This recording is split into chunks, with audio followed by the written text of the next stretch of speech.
of Pacifica's small businesses, the balancing of the city's budget in conjunction with the elimination of the current $2+ million a year structural deficit, and more. But most importantly, it really is the elimination, in my humble opinion, of the structural deficit that we're currently undergoing.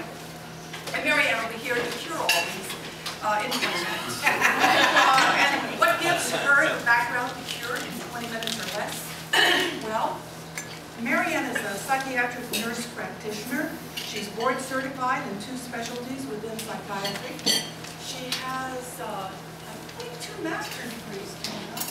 Yeah. And she has got a new job. She's managing 9 clinical programs for the Veterans Administration in mental health components.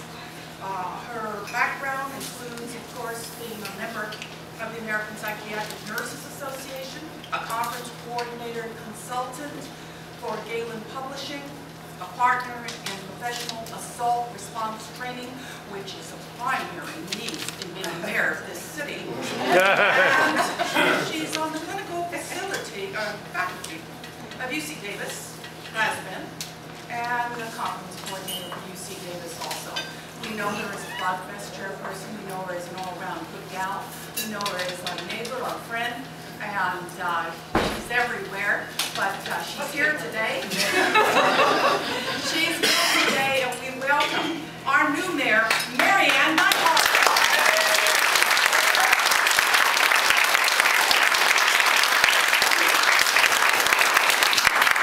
Yeah. Which one are we using? That's the only one, but it's not, it's just Both of them.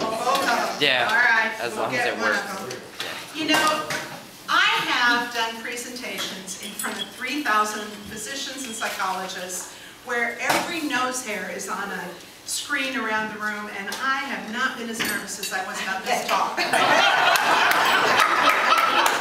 So I just wanted to share that with you before we get started so you kind of know where I'm coming from. And, you know, it's funny because this is friends. And these are the people who have been supportive and wonderful. And, gosh, you did my speech going around the room with all the announcements. So I don't know what I had to worry about. But I do want to thank you for turning out on a Saturday morning to listen to what's going on in the city of Pacifica.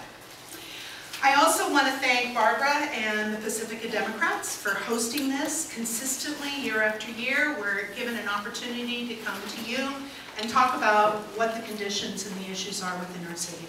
So I really thank you for being here. And I can't say enough about this mayor thing.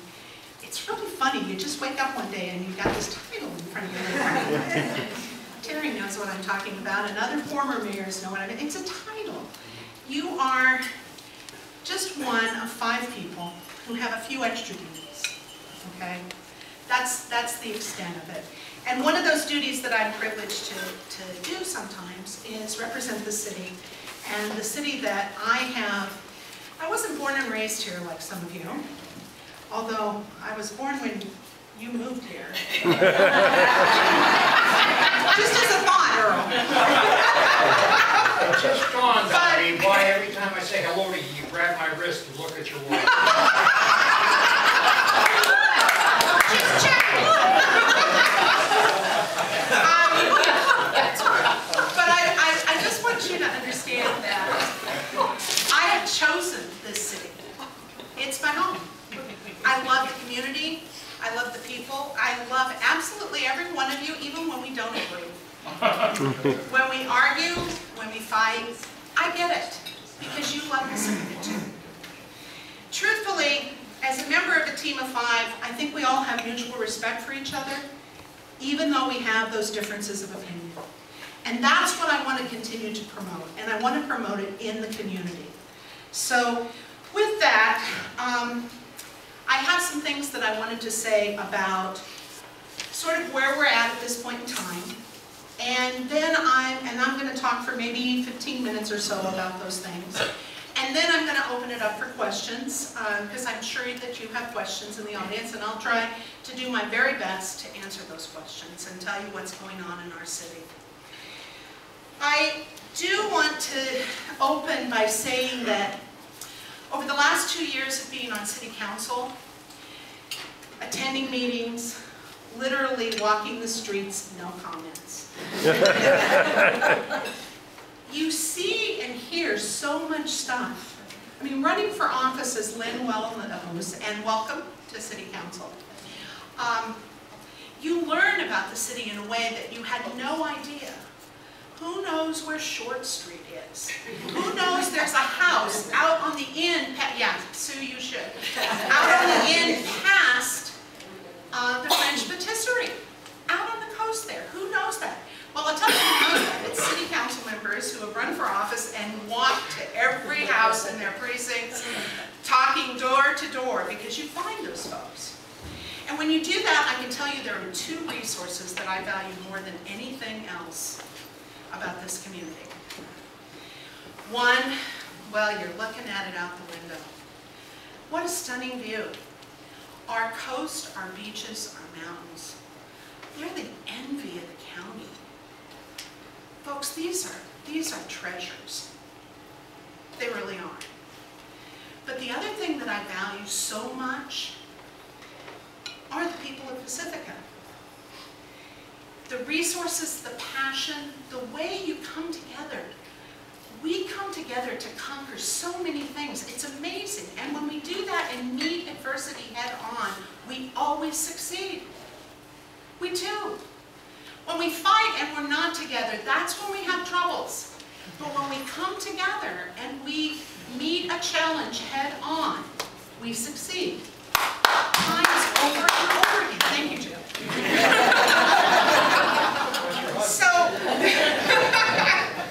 So I want to just point out a couple of those things, because some of you around the room, and you know, Kathleen, you already pointed out, $300,000 raised by Pacifica Historical Society to build a museum, to save the Little Brown Church, to have some meeting rooms, to start and be part of what we're doing in West Sharp Park.